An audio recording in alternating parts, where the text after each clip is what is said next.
Hello everyone, and welcome to my General Hospital YouTube channel. I hope everyone is having a wonderful day. Before we begin, please hit the subscribe button and give this video a thumbs up. Although fans of daytime television know him best as Nicholas Cassadine on General Hospital, GH, actor Adam Hoose is branching out into a new genre with his next film, Peek-a-Boo, a suspenseful thriller that promises to have audiences on the edge of their seats. Spoilers for General Hospital. Adam Hoose in the lead role, Peek-a-Boo. Peek-a-Boo, a Gemelli Films fright fest, helmed by the acclaimed writer and director Candace Cain, stars Hoose as the murderer, Jacob Stanton. Perhaps Adam borrowed a little bit, but not too much, from his Nicholas Cassadine persona to play Hoose's revenge and mayhem-driven character for this role, as the two characters do seem to be poles apart. The film promises viewers a terrifying experience as Hoose's character is responsible for several mysterious incidents and seeks to torture his victims. It is set in a luxurious cabin near Lake Placid. It is believed that Jacob is overtaken by darkness and is intent on getting rid of the child he never desired. Unfortunately, Jacob's list of victims grows longer as the night goes on, and the depth of his hatred only deepens. The remainder of Stanton's victims are fighting for their lives in this film, and Jacob's acts are the stuff of nightmares. Jacob Stanton is a pure villain who is on a quest during Peek-a-Boo. Hoose discussed his role and upcoming film with Soap Central, saying that despite the fact that Jacob's motivations are ones he would never have, it has been fun to explore an irredeemable character. Hoose says that director Candace Cain is solely responsible for his transition from the soap opera industry to the thriller film industry. He continues by saying that working with Cain, who assisted him in developing the character of Jacob Stanton, was a lot of fun. Fans will have to wait a few months to see Hoose in this gritty new movie because Peek-a-Boo is scheduled for a late fall global release.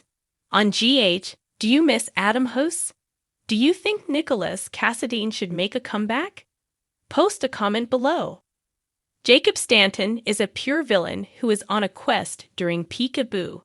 Hoose discussed his role and upcoming film with Soap Central, saying that despite the fact that Jacob's motivations are ones he would never have, it has been fun to explore an irredeemable character. Hoose says that director Candace Cain is solely responsible for his transition from the soap opera industry to the thriller film industry. He continues by saying that working with Cain, who assisted him in developing the character of Jacob Stanton, was a lot of fun. Fans will have to wait a few months to see Hoose in this gritty new movie because Peek-a-Boo is scheduled for a late fall global release. On GH, do you miss Adam Hoose? Do you think Nicholas Cassadine should make a comeback? Post a comment below. Therefore, we must assume that she was referring to someone else. Was Sam's surprise pregnancy hinted at by all the discussion they had months earlier about whether or not to have a baby, but being delighted if they did accidentally fall pregnant? GH spoilers. History frequently repetitions.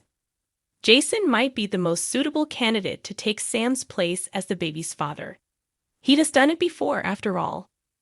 Lila McCall, Sam's stillborn daughter, was born years ago.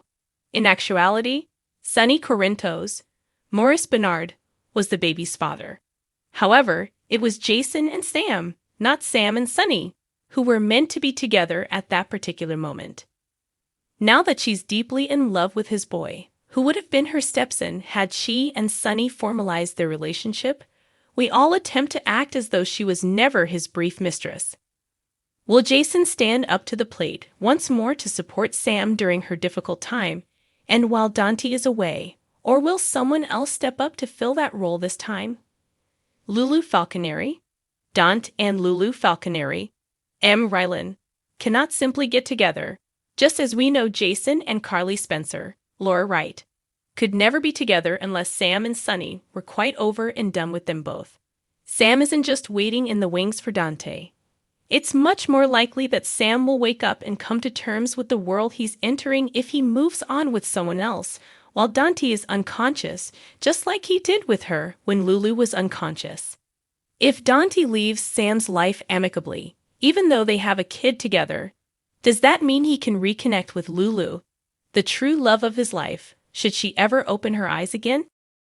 Spoilers for General Hospital reveal as Heather Weber, Allie Mills, prepares for surgery, Laura Collins, Jenny Francis, will be pacing the waiting area, wondering if, following her hip replacement, she could see indications of her old friend coming to the surface.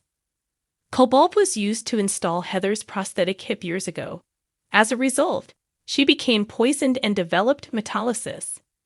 Laura finds herself wondering if metallosis is the reason behind Heather's transformation from an unstable lady to a homicidal monster, as the physicians have informed her that the disease can cause drastic behavioral changes. Will Heather make a 180-degree turn after her surgery and ongoing cobalt poisoning detoxification? What does that entail for her previous offenses, if true? Spoilers for General Hospital: A New Beginning. Although many people who undergo a necessary hip replacement may feel as though they have been given a second shot at life, Heather's surgery will not be performed to increase her range of motion. Rather, Heather might become somewhat of her former normal self again if the cobalt is removed and her body is detoxified. Will she view her past transgressions in a completely different light, choosing friendship over the pursuit of vengeance and forgiveness above agenda fulfillment? If so, is there any chance Laura might consider welcoming Heather back into her life in the manner of the past? Can she truly extend her arms that far and look past everything she has done? Laura is the one who can accomplish it, surely? GH spoilers reveal how things have changed. It's possible that Laura will reevaluate their connection if Heather starts to exhibit more stable and familiar ideas and behaviors, but it doesn't guarantee the law is on Heather's side. She was, nevertheless, prosecuted for the offenses she did and given a sentence that took into account the law's provisions for people with chronic illnesses. If Heather truly had an unidentified transient illness that rendered her temporarily insane, would that really make the penalties she received less severe? If so, Heather might be released from prison early rather than going to San Quentin. Naturally, with Heather, nothing is ever what it appears. She wasn't really normal, even when she wasn't quite this insane. She was never able to deal with rejection, not from her children, nor from lovers or friends. She may take her time grieving Esme Prince's, Avery Kristen Pohl passing, but she may do so in a more mature and sensible manner, rather than snapping at people and hatching retaliation plans against those who failed to protect Esme. Will that be sincere, or will Heather take advantage of the situation to act as though she has overcome her brief period of insanity in order to get herself out of jail and return to Laura and Kevin Collins? John Lindstrom lives to cause mayhem. Thanks for watching. If you like this video, so please don't forget to subscribe my channel and don't miss any update.